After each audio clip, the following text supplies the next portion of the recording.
Contrairement à beaucoup d'autres géants de la peinture, rien chez le jeune Goya ne laisse présager le peintre exceptionnel qu'il deviendra. Il échoue d'ailleurs par 2 fois au concours triennal de l'Académie des Beaux-Arts de Madrid.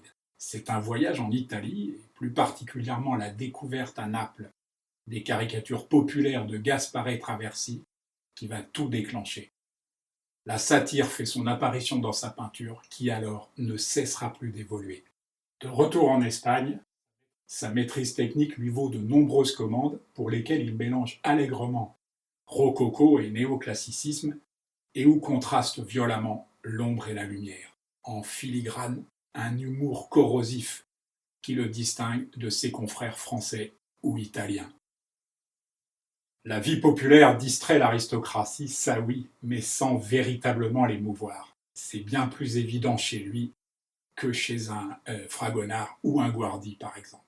À y regarder de près, tout est ambiguïté. Une jeune fille qui joue à Colin Maillard se dérobe, partagée entre plaisir du jeu et peur d'être prise. Les lavandières sont exténuées à la tombée du jour. Un pantin de chiffon que de jeunes femmes hilars font sauter devient un être vivant et souffrant. Un Satan de sabbat semble être une métaphore de l'Inquisition qui étouffe alors l'Espagne.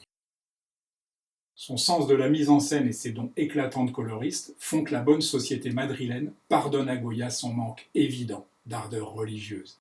Commence alors sa carrière de portraitiste mondain où il allie habileté à saisir la psychologie du modèle et assurance flatteuse du pinceau.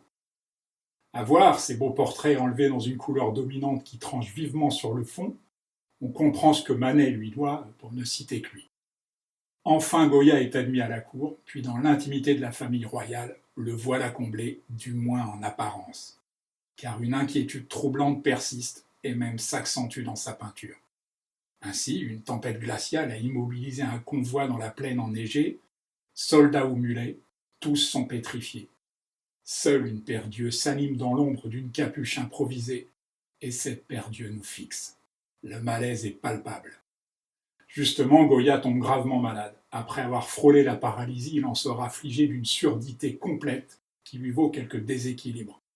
Coupé du monde, c'est sur lui-même qu'il pose dorénavant son regard critique et commence une introspection qu'on ne retrouve en peinture que chez Rembrandt, Van Gogh ou Bacon, ces 2 derniers dans une moindre mesure.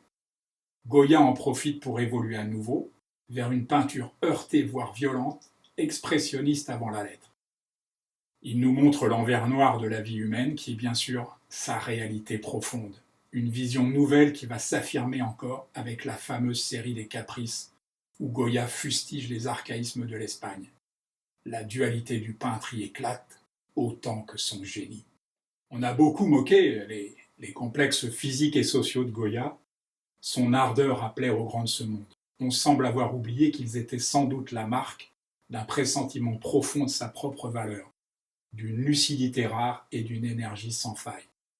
Francisco Goya n'est pas seulement le plus grand peintre espagnol du XVIIIe siècle, il n'a au bout du compte pas d'autre prédécesseur que Velázquez, pas d'autre maître que Rembrandt, pas d'autre successeur que Picasso. Dans sa vision du monde, réalité et imaginaire se confondent au point d'avoir effacé la frontière entre eux. Par ses plongées dans l'inconscient et ses arrière-pensées sociales, il annonce Freud. Par la hardiesse de sa constante évolution, il apparaît comme l'un des principaux fondateurs de la peinture moderne.